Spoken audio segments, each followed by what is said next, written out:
हरिओम मित्रांनो, the way of योगी या माझ्या यूट्यूब चॅनलमध्ये आपल्या सर्वांचं पुन्हा एकदा स्वागत करतो।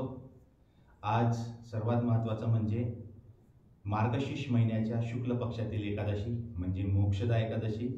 आणि आज या सृष्टीमध्ये भगवद्गीतेचं उद्बोधन झालं होतं, म्हणून आज श्रीमद भगवद्गीता जयंती सुद्धा आहे। तर समस्त श्रीकृष्ण भक्तांना श्रीमद भगवद्गीता जयंतीच्या हार्दिक शुभेच्छा। या भगवद्गीताच्या उद्बोधनामागे जसं आपल्याला सर्वांना माहिती आहे की अर्जुन निमित्त होता, मात्र अर्जुन निमित्त जरी असला तरी भगवद्गीतेच्या उद्बोधनाचं रहस्य अजून वेगळं आहे। त्याची एक छान स्टोरी मी आपल्यासोबत शेअर करू इच्छितो। ती कथा अत्यंत सुंदर आणि अतिशय रसाळ आहे।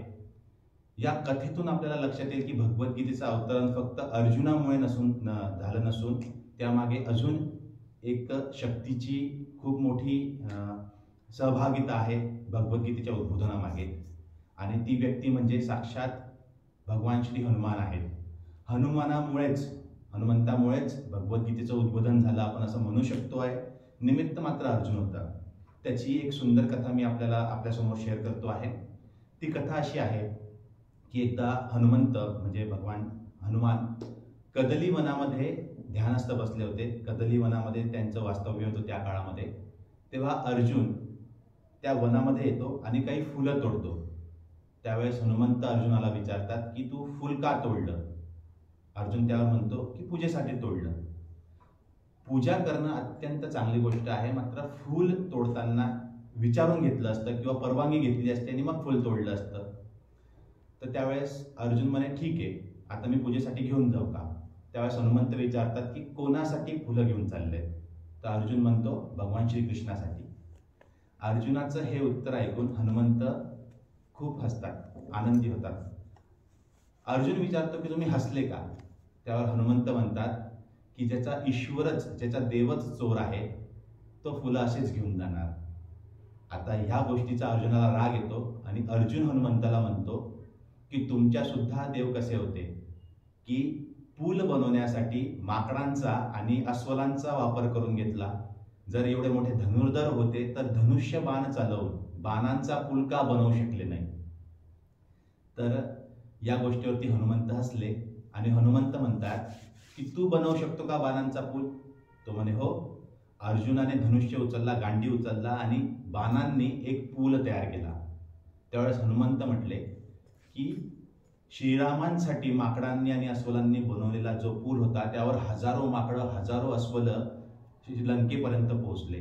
तू बनवलेल्या पुलावर ह्या श्रीरामांचा एक माकड जरी टिकून गेला, तुझा पूल जर टिकून गेला त्यामुळे, तर मी तू म्हणशील ते करेल, मात्र तू काय करशील? त्यावेळेस अर्जुन असं म्हटला की जर हा पूल तुटला तर मी अग्निस्नान करेल, मृत्यूला जवळ करेल।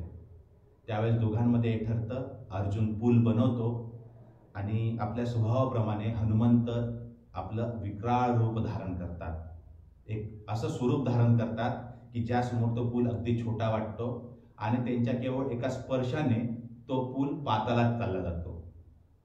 अर्जुन हे सगळं बघतो आणि अत्यंत खिन्न होतो। त्याला असं वाटतं आता की आता सगळं संपलं आणि आता अग्निस्नान करावं लागणार। अग्निस्नानाची अर्जुन तयारी करतो, लाकडं जमा करतो। त्यावेळेस हनुमंत त्याला म्हणतात की ठीक आहे, जीवन फार महत्त्वाचं आहे, तुला अग्निस्नान घेण्याची आवश्यकता नाहीये, मी तुला मुक्त करतो। परंतु अर्जुन क्षत्रिय धर्म पालन करणारा असतो। अर्जुन म्हणतो की मी शब्द दिला तो मी पालन करणारच। हनुमंत भगवान त्यांना परत म्हणतात की ठीक आहे, बघणारं कोणी नव्हतं, ऐकणारं कोणी नव्हतं, ही गोष्ट आपल्या दोघांमध्येच राहील, त्यामुळे तू असं काही करू नको। तरी सुद्धा अर्जुन लाकडं जमा करतो आणि अग्नी पेटवतो अग्निस्नान करण्यासाठी। त्यावेळेस भगवान श्रीकृष्ण त्यासमोर प्रकट होतात।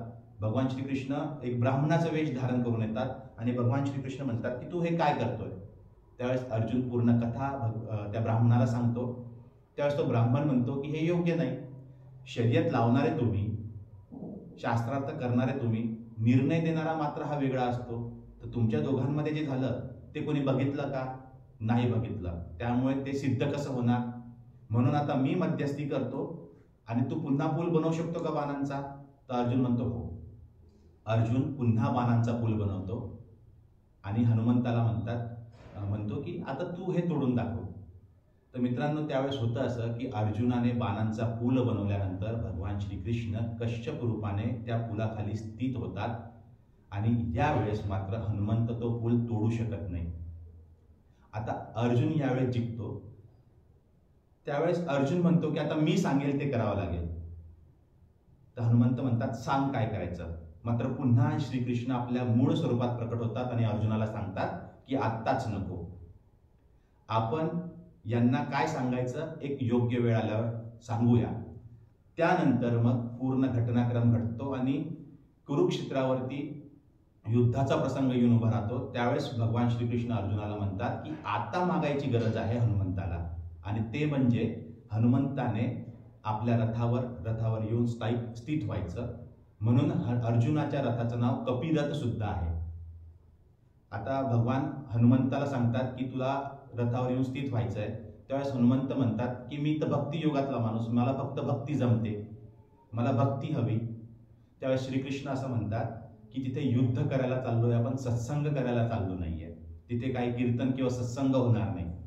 पण यावर श्री हनुमान म्हणतात की ज्यावेळेस रावणाचा दहन करण्यासाठी आम्ही लंकित होतो, युद्धाचा काळ होता, युद्ध सुरू होतं, तरी सुद्धा माझे प्रभू भगवान श्रीराम आमच्यासोबत सत्संग करायचे, कीर्तन करायचे, तिथे भक्तियोगाच्या कथा चालायच्या. इथे जरी युद्ध असलं तरी मला भक्ती पाहिजे. त्यावेळेस भगवान श्रीकृष्ण हो म्हणतात, तुझी इच्छा नक्की पूर्ण होईल असं म्हणतात आणि हनुमंताला अर्जुनाच्या रथावर स्थित होण्याचा आदेश करतात. मित्रांनो, याच हनुमंतामुळे भगवान श्रीकृष्णांनी श्रीमद भगवद्गीतेचं उद्बोधन केलेलं आहे. निमित्त झाला अर्जुन, कारण अर्जुन सुद्धा एक सिद्ध योगी होता. अर्जुनाला सुद्धा अनेक सिद्धी प्राप्त होत्या, तरी सुद्धा त्याच्या मनामध्ये विषाद उत्पन्न झाला आणि हेच कारण ठरलं. अर्जुनाची स्थिती खालावली, अर्जुनाची मनस्थिती कमी झाली. त्यामुळे भगवंताला अर्जुनासमोर भगवद्गीतेचं उद्बोधन करावं लागलं. हेच कारण होतं हनुमंतामुळे. तर असं हे भगवद्गीतेचं उद्बोधन अतिशय पवित्र कारणाने हनुमंतामुळे झालंय. त्यामुळे आज आपण भगवद्गीतेच्या या जयंती करता हनुमंताचे सुद्धा वंदन करूया, श्रीकृष्णाचे वंदन करूया आणि पुन्हा एकदा भगवद्गीतेच्या आपल्याला हार्दिक शुभेच्छा देतो. भगवद्गीते आणि योग हा विषय समजून घ्यायचा असेल तर योगगीता नावाचं माझं हे पुस्तक मी सर्वांकरता उपलब्ध करून ठेवलेलं आहे. या पुस्तकाच्या माध्यमातून आपण श्रीमद भगवद्गीतेचे सगळे सूत्र, सगळे श्लोक अत्यंत सोप्या सहज भाषेत समजू सुद्धा शकतो आहे आणि त्यामध्ये दिलेला जो योग आहे त्या योगाला इतर ग्रंथांचे संदर्भ घेऊन आपण समजू शकतोय.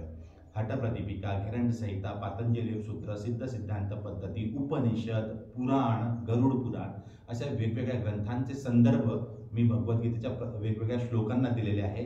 त्यामुळे तो सूत्र किंवा ते श्लोक आपल्याला समजून घेण्यास अतिशय सोपं जाणार आहे. त्यामुळे भगवद्गीतेच्या जयंती दिनानिमित्त मी आपल्या सर्वांना विनंती करतो की भगवद्गीता एकदा आत्मसात करा, आपल्या जीवनात येऊ द्या आणि त्या भगवद्गीतेतील ज्ञान आपल्या जीवनात आणून त्याप्रमाणे आपण साधना करण्याचा प्रयत्न करा. धन्यवाद.